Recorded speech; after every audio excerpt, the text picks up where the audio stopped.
Hello. Yay, hello. I've started this recording with everybody's microphones muted, just because the last time we had a very big group, somebody was slurping a cool drink.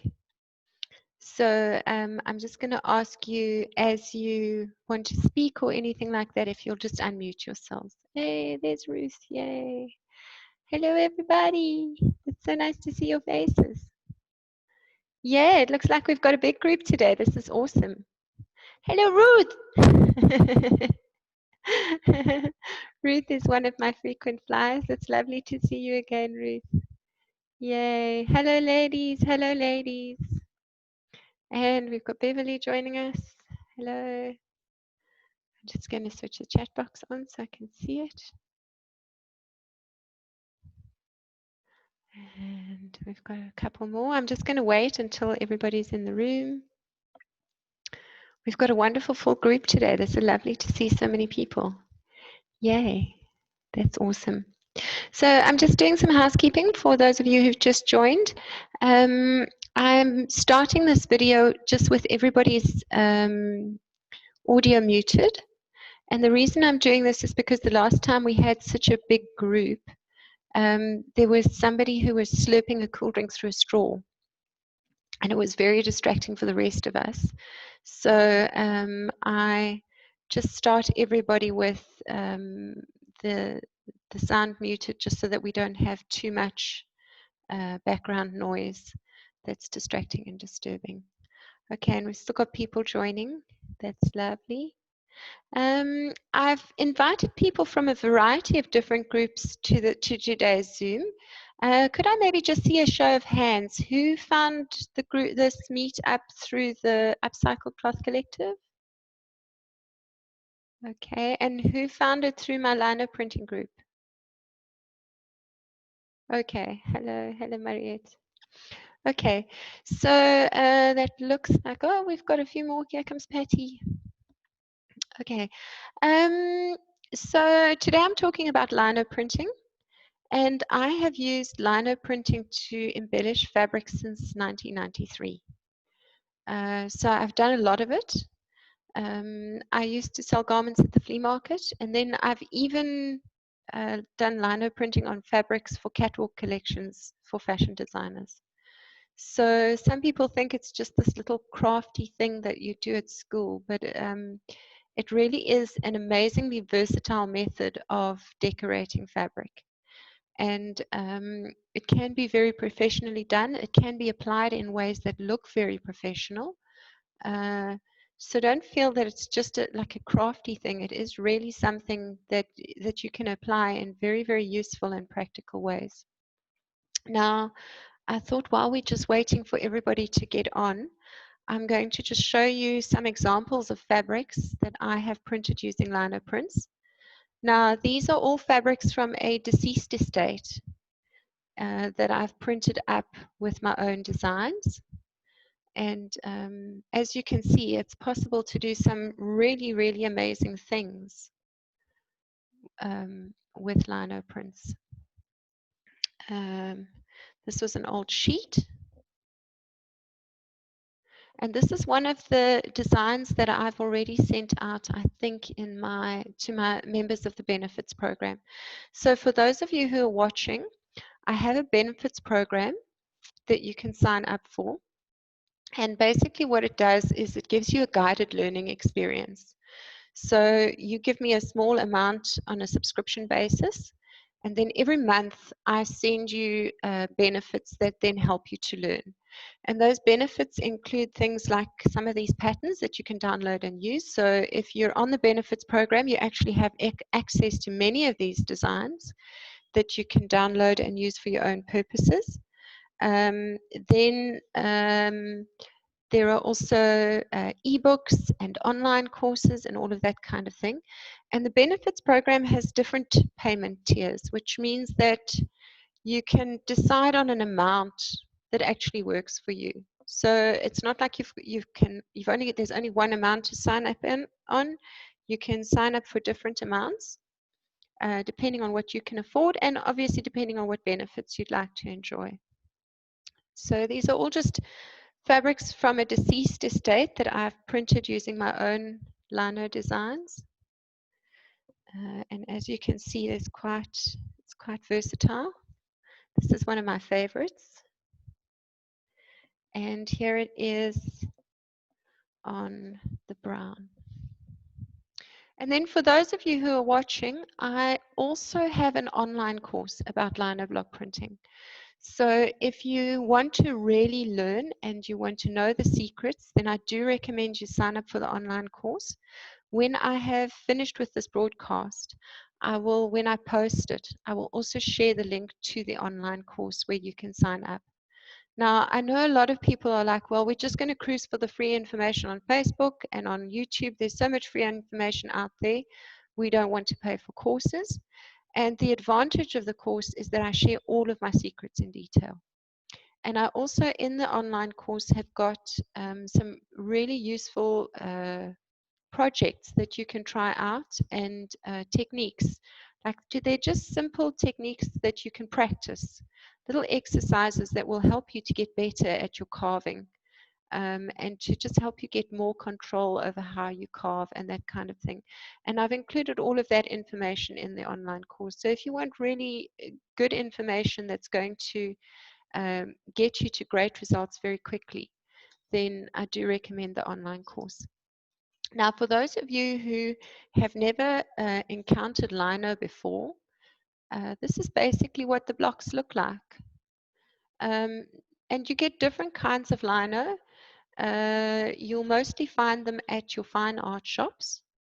And there are different kinds.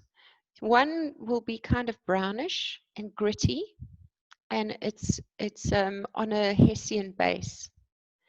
And that one is actually made from linseed oil that's been dried out and compressed onto this Hessian base.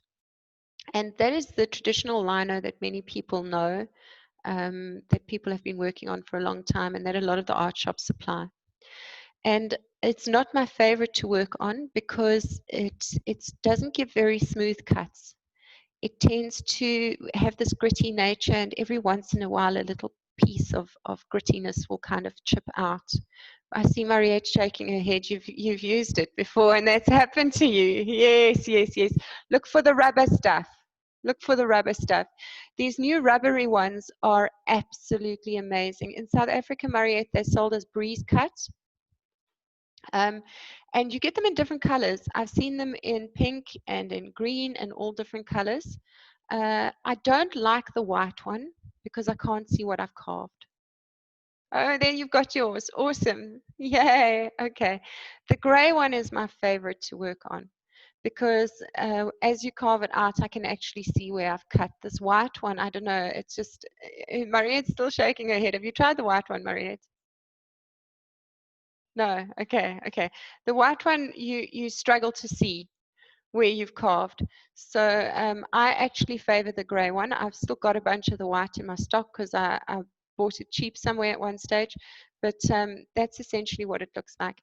And depending on where you are, you can buy it in quite big sheets. I know there is a South African supplier that does sheets as big as 1 square meter that you can order and then cut up into different shapes. So you don't have to work on a square or a rectangular piece. You can actually shape your blocks too. And then over here, these are the tools that you get. Now, some of the tools are a fixed handle with a blade on, and others, like these ones, the blades are actually interchangeable. Let's see if I can pull one out. No, I've got them well wedged in there. But the blades actually can come out, and you can put another different shaped blade in here. And you essentially get 3 different shapes of blade. You get a straight blade, which is nice for cutting straight down and cleaning off edges. But it's not a very practical shape. I almost never use it. Then there's a V-shaped blade, okay? And they normally in your set give you a small V and a big V.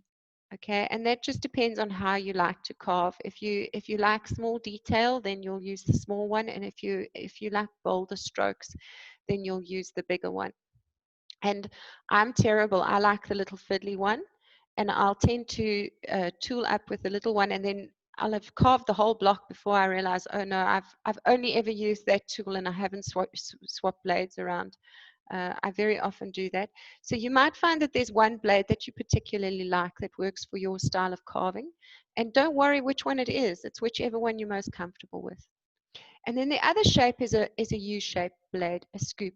And they will, once again, they'll give you a small one and a big one. And I will typically use the scoop for cleaning out spaces in between. So I'd use the V-shaped blade to outline a thing, and then I would use the U-shaped blade to scoop out the spaces in between. Okay. And getting the picture onto the block, I will either draw with a pen or a Koki or even a normal ballpoint pen. Sometimes I'll use tracing paper. Sometimes I'll use carbon paper. And it is possible also to take a photocopy, and then with thinners, you rub on the back of the photocopy, and that will transfer the ink. And then I've also, along the way, learned a little trick purely by accident.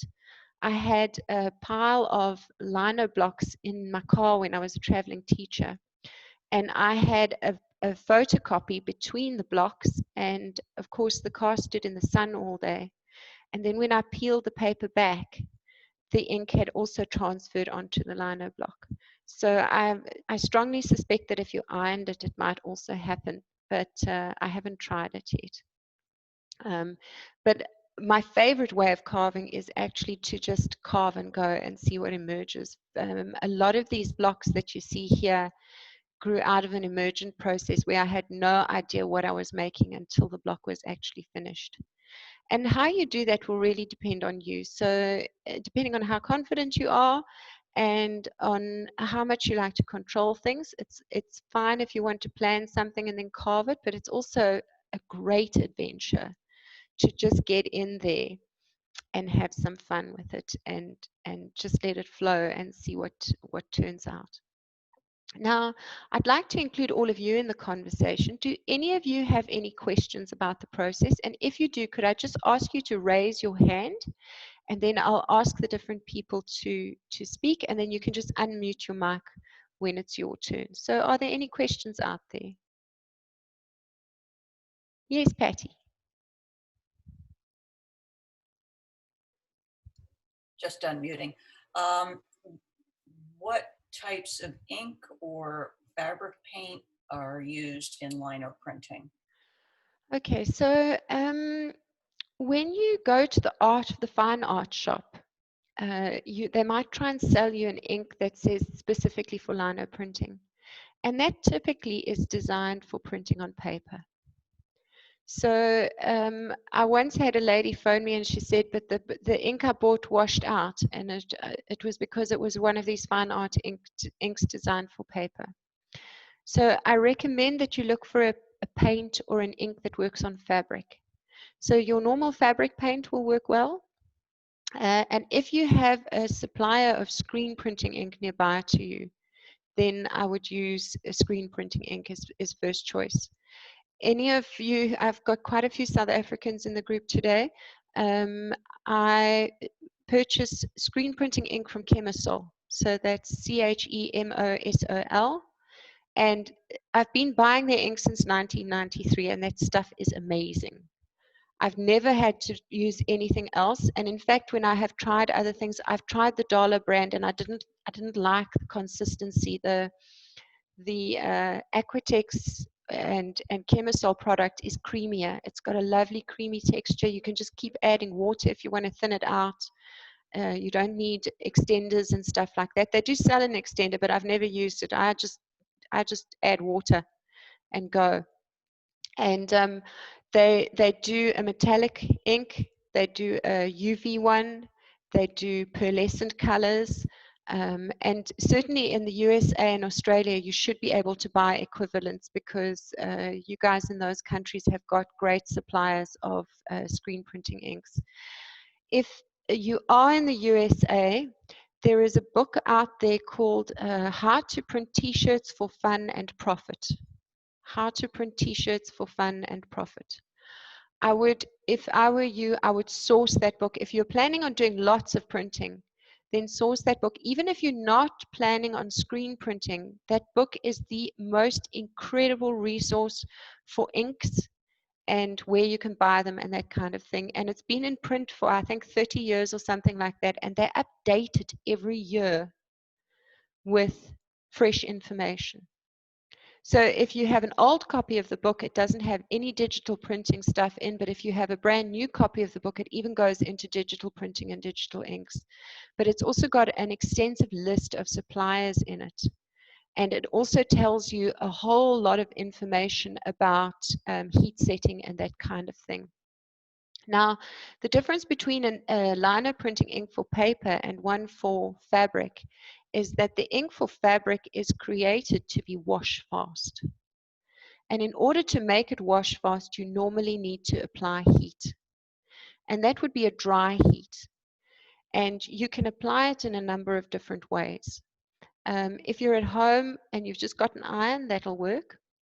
And I always say, look at the specifications on the product that you bought. Don't just assume that if one product works this way, the other one will work exactly the same way. Always read on the labeling what that specific brand says you must do. Now, the screen printing ink that I typically work with says 140 degrees for 6 minutes. Now, what some people do is they go, okay, 6 minutes, and they iron the garment for 6 minutes, but it's the whole garment gets 6 minutes. No. Every square inch of printed surface needs 6 continuous minutes of heat if it's going to be wash fast. Okay. Now, if you've printed meters and meters of fabric, that's going to take you considerably longer than 6 minutes. If you are mass producing, then those ulna presses are very good. Those heat presses are fantastic. If you're going to be mass producing, you might also want to invest in a flash cure unit, which screen printing suppliers will be able to give you. And then one of the secrets that is really useful for that for heat setting is the tumble dryer. So it saves a whole lot of effort and a whole lot of time. You just throw the fabric in the tumble dryer and leave it in there for a while, and that will also heat set your ink for you. So if you're planning on mass producing, a tumble dryer is a great way to heat set your ink. You can also put it in the oven and bake it in the oven. And I don't recommend that method because I have set my fabric on fire that way. So you do want to be quite careful because I once spent weeks and weeks painting a banner many years ago for a boyfriend of mine, and then I put it in the oven to heat set it and walked away. And of course, it came out crispy. And I was in a lot of trouble because it was late for our event. So you do want to just be mindful with the heat, how you apply it. Are there any other questions? Any questions? Yes, I don't know, the blonde lady, top row, you've got your hand up. I just see iPhone. And just, can you unmute yourself?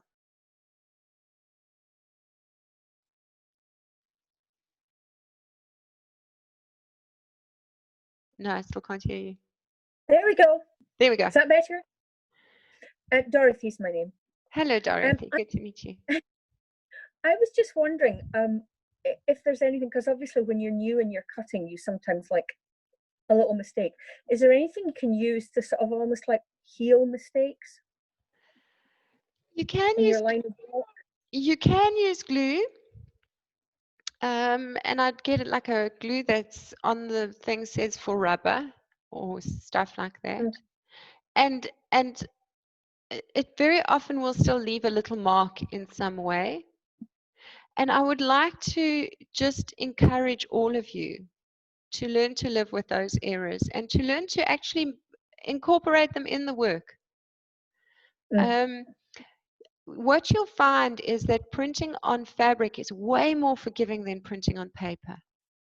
And remember, your fabric's got this flow and this stretch and all that stuff going on as well. Like if you're printing a silk or something like that, as the wet ink goes on, it relaxes because now you've put a bit of moisture onto it. So as you're printing it, it shifts and it moves and it does its own thing. And if you're working on a stretch fabric, then it also tends to do that. And remember, then someone wears it and it stretches. So those images that you're so like hell-bent on getting perfect are unlikely to be perfect on the finished work anyway, because the fabric has a life of its own that's going to add extra life to it. And the other thing I've discovered is that printing on colored fabric is way more forgiving than printing on white paper. And then also remember, if you are printing a fabric, very often that fabric's going to be cut up and stitched into something. Now, if you've got a flaw here under the armpit, whoever notices it? So there's quite a lot of leeway when printing on fabric for flaws and errors and that kind of thing. Beverly, I see you have a question. How's it? I'm kind of new to all this. So if you don't have a printing machine or printing tools, how do you go about printing on the fabric without using any special tool or printing? That's a great question. And I don't use many special tools at all. You go to, I actually haven't got one with me. I've moved and half my kit is in storage.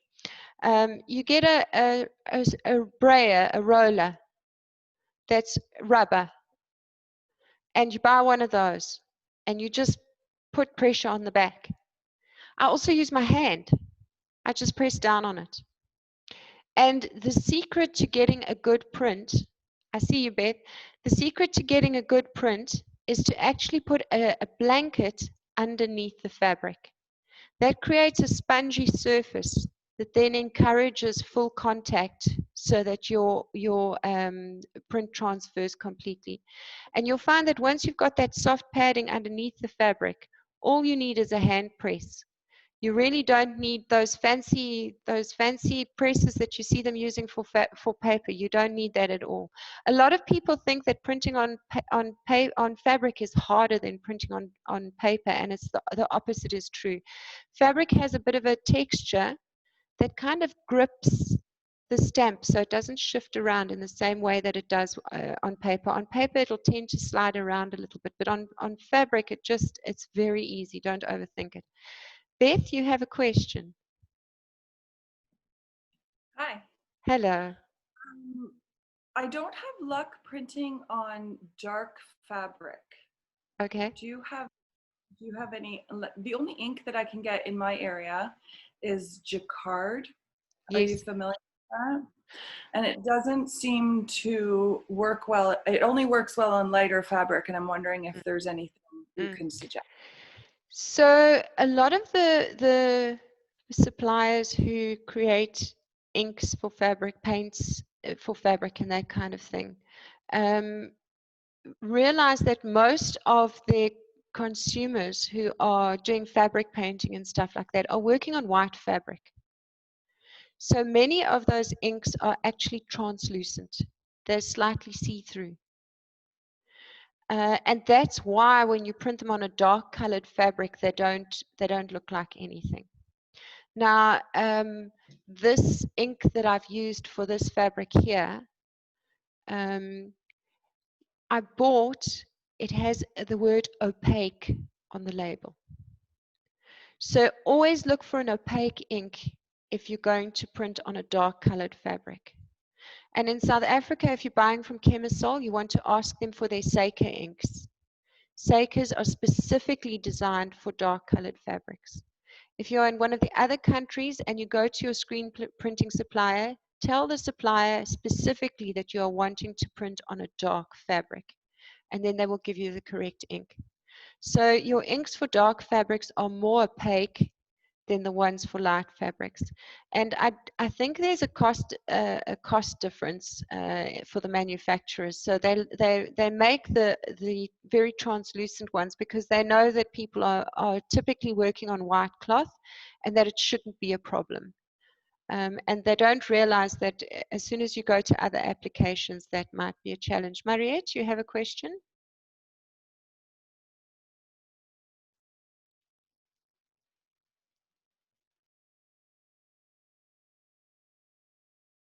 Okay. While Mariette's figuring out how to get her audio to work, is there anyone else with a question? Oh, Carol has a rubber roller there for us. Everybody look, Carol's got her rubber roller. Thank you, Carol, for coming to the rescue. You rock. Thank you. Thank you. So that's what I use to put weight on the back of the stamp to transfer it. You can actually press down too hard on it, and then it'll shift slightly. Mariette, I see you've got your noise going. I still can't hear you. Okay, while you're working it out, Diana, you had a question? Yes. Any tips about orientation, or I see that your prints have these really rather regular repeats. Yes. Is there any tricks to making sure? So I had someone. Yes. Yeah, I had someone who was showing me some printing, and she suggested I keep my paper tests because when you're doing orientation later and you want to do a particular effect, you still have your the test on paper first. Yes. And then to keep those because those are a reference. Those are a great plan. Those are a great plan. What I would do if I'm repeat printing something and my stamp has a specific orientation, on the back of it, draw an arrow in one direction. That helps you to know which way it's facing. And in terms of orientation, that's a little obsession of mine with stamps. I love to make stamps that print differently when you turn them in different directions. So then I'll combine them end to end, or that way, you know, you get a repeat that goes like this, and then when you do it like this, you get this mirror image that happens, and then you can offset those or print them tiled. So once you start getting into designing stamps like that, it can be very, very exciting because you can get you can play out one stamp in different layouts in some really magical ways. And in fact, the members of the benefits program are getting some of those different layouts as well in the benefits program as part of their benefits. So I do play with that a hell of a lot. I've done a diamond shaped stamp, and I was using it for hand quilting because I could stamp the shape onto the back of the fabric. I could cut the fabric and then I could sew it very precisely together, and I knew that the stars would come out the way I wanted them to come out. And I'm just realizing I can use that stamp for my first excursion to the front side. Yes, yes. The lino stamps can be very useful for that kind of thing. Also for a base for embroidery and stuff like that. So some years ago, we did, when I still had my factory, we did work for a skills development organization, and they were training ladies to do embroidery and beadwork. But they wanted to make a range of products that looked very professional. So what we would do is we would print the base artwork onto the bags to a certain quality and standard, and then they would go from there to the people in the skills center to then add the other embellishments. But it gave them a template to practice on that was very useful for them, because then they were still able to produce a product that looked very professional at the end of the process. Even beginners could work on it because now they had this little puzzle that was already outlined for them that they could just fill in with some thread. Mariette, have you managed to get your sound going there yet? I still can't hear you. No, still can't hear you. Oh dear. Okay, anybody else with any questions? Yes, I see somebody with a hand up. It just says iPad. Yes, you. Yes.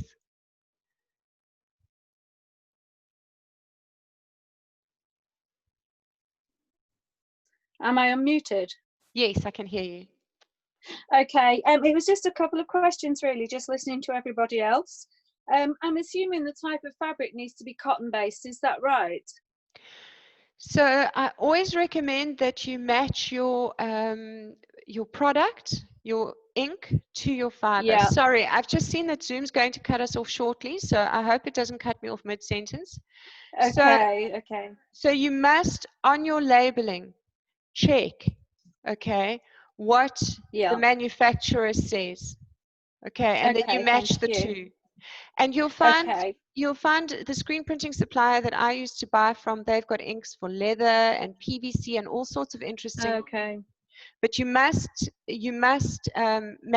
match your source and your fiber, and that will be on the labeling of the ink. Will tell you what it is for best results.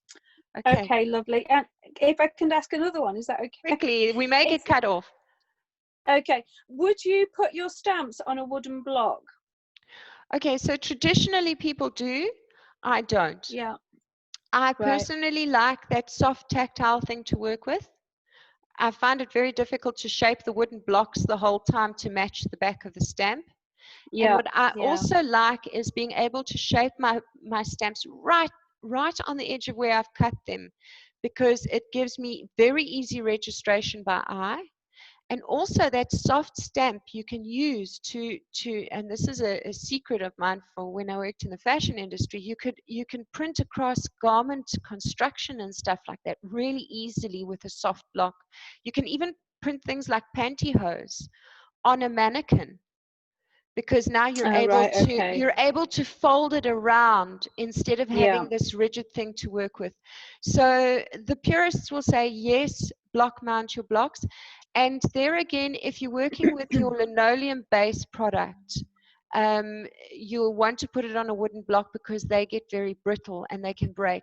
But the rubber, you don't need the wood block. Okay, now before Zoom cuts us off very rudely, thank you so much for all attending. And if you have any more questions, will you ask them in the comments when I've posted this? And when I post it, I will also add the links to the benefits program and the online course in case you want to sign up. Okay, thank you for joining me. That was lovely. I appreciate seeing all of you. Have a beautiful day.